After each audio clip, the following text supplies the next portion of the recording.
What was your reaction? Well, that's disgusting. Bienvenue sur WatchMojo. J'espère que vous ne venez pas de manger car nous faisons le point sur les 10 parasites les plus dégoûtants et ce qu'ils font à votre corps. I never thought in a million years it could be a parasitic infection. I was terrified. Pour cette liste, nous nous intéressons aux parasites les plus étranges et les plus dégoûtants qui représentent le plus grand risque pour les humains qu'ils infectent. Lequel de ces profiteurs vous dégoûte le plus? Dites-le-nous dans les commentaires. Numéro 10. Les estridés. Avec ce parasite, le cauchemar vient du travail d'équipe. Les estridés ou estres ressemblent à un bourdon et ces larves agissent comme des parasites internes pour les mammifères. Leurs œufs sont pondus sur des espèces suceuses de sang telles que les moustiques et si vous êtes piqué par l'un d'eux, vous n'avez pas que les démangeaisons à craindre. The botfly hijacks a mosquito in mid-flight and lays its eggs on the mosquito's body using a special glue. When the mosquitoes bite a mammalian host, the heat from the mammal's body causes the glue to melt, and the eggs fall onto the host's skin where they hatch into larvae. Les estridés peuvent également pondre des œufs directement sur vous. Une infestation de ce genre est connue sous le nom de miase. Et si l'estre elle-même n'est généralement pas mortelle pour l'hôte, l'irritation de la peau qui en résulte peut l'être.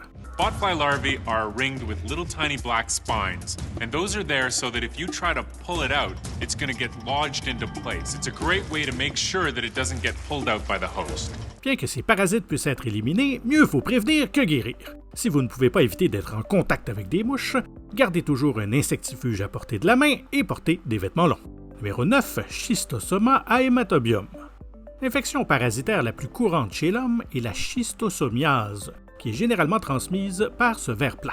L'existence de ce parasite, qui n'a été trouvé qu'en Afrique et au Moyen-Orient, remonte au moins à l'Égypte ancienne. L'organisme infecte les hôtes humains par les voies urinaires, ce qui entraîne une infection. When schistosoma eggs become lodged in organ tissues, the immune system responds by encasing them in a hard shell of specialized cells called a granuloma. Over time, the granulomas build up and cause inflammation, which in turn can lead to organ failure and ultimately even death. C'est également la deuxième cause de cancer de la vessie chez l'homme.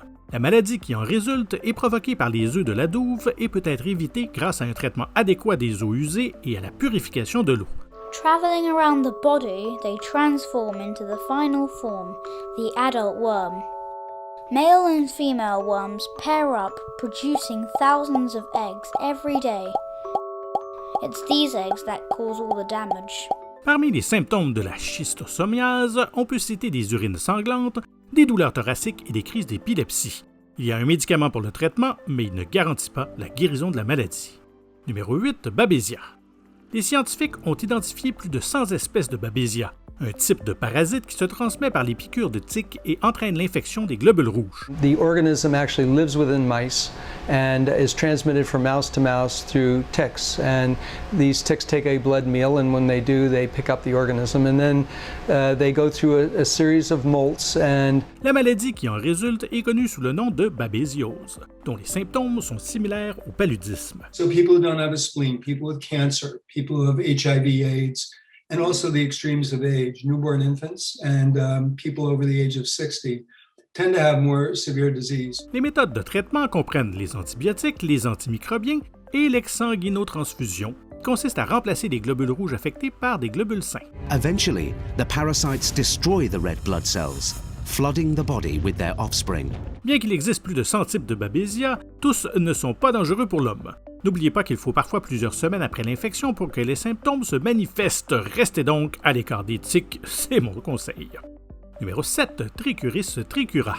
Cette espèce d'acaris doit son nom à son aspect long et maigre. Lorsqu'un trichocéphale pénètre dans le gros intestin, il peut provoquer une trichocéphalose qui amène des diarrhées intenses, des anémies et d'autres problèmes par co-infection. Souvent, les hôtes courent un plus grand risque en consommant des produits contaminés par les œufs du parasite, tels que l'eau ou des légumes. On estime à 600 ou 800 millions le nombre d'infections dans le monde. Pour réduire la prévalence de cette maladie, il est impératif que chacun ait accès à de l'eau propre et soit bien informé sur des habitudes d'hygiène de base, comme le lavage des mains avant de manger. Au numéro 6, Anisakis simplex.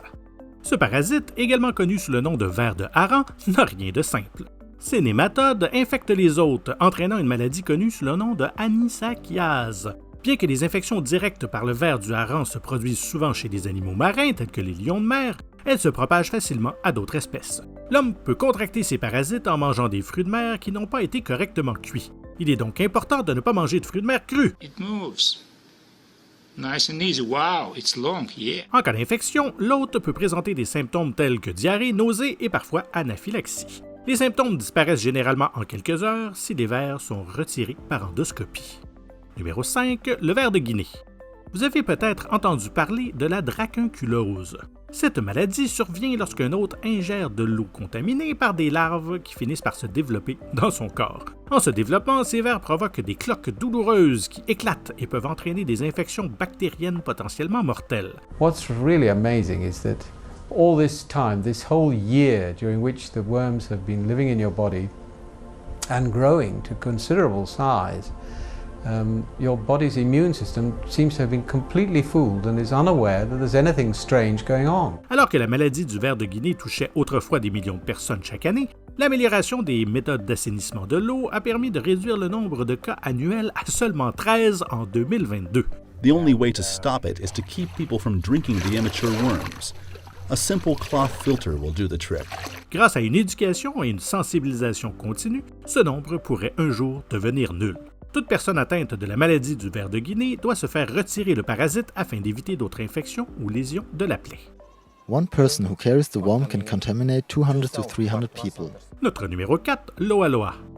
Ce parasite voyage, entre autres, par les yeux de ses hôtes.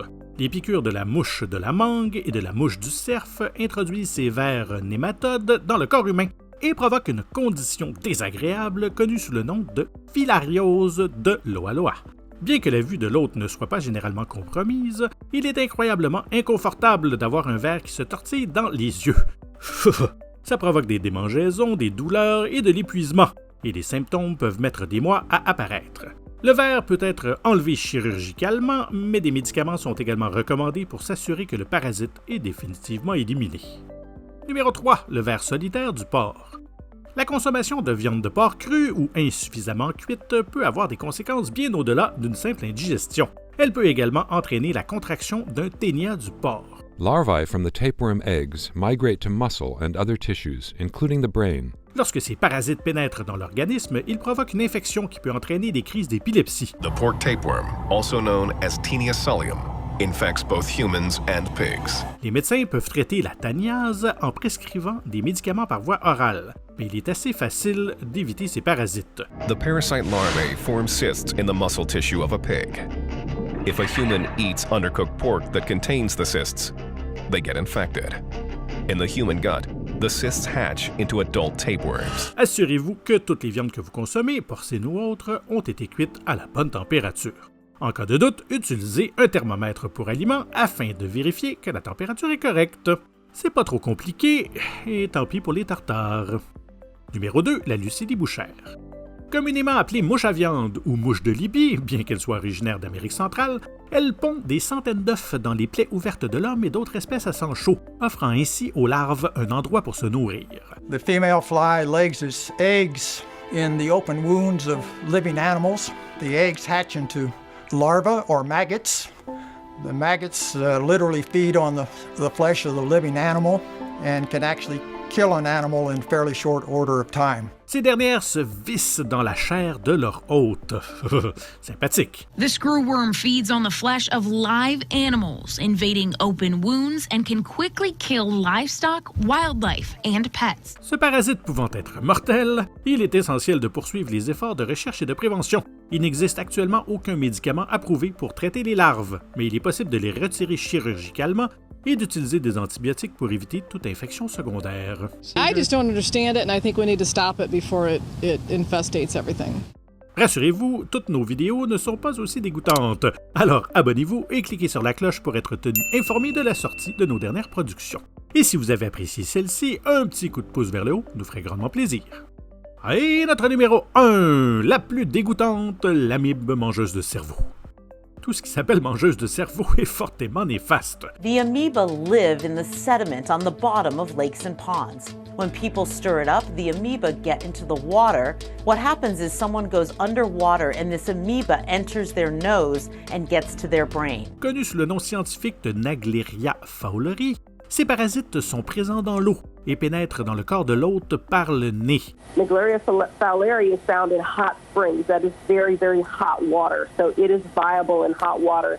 So don't think you can boil it out. Une fois à l'intérieur, ces amibes se frayent un chemin jusqu'au cerveau. Elles provoquent alors une infection connue sous le nom de méningo-encéphalite ambienne primaire, qui présente des symptômes tels que des nausées intenses, des crises d'épilepsie, des hallucinations, avant de s'avérer fatale en l'espace d'un jour seulement.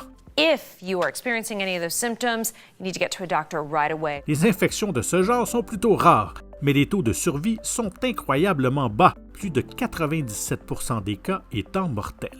It all sounds scary, but you can protect yourself. The easiest thing to do, keep your head above water or wear nose plugs. Also, try to skip swimming in lakes and rivers when it's really hot outside. Vous avez apprécié cette vidéo? Faites-nous le savoir dans les commentaires et n'hésitez pas à regarder une autre de nos nombreuses productions. Elles ne sont pas toutes sur des sujets aussi dégoûtants. Merci et à très bientôt.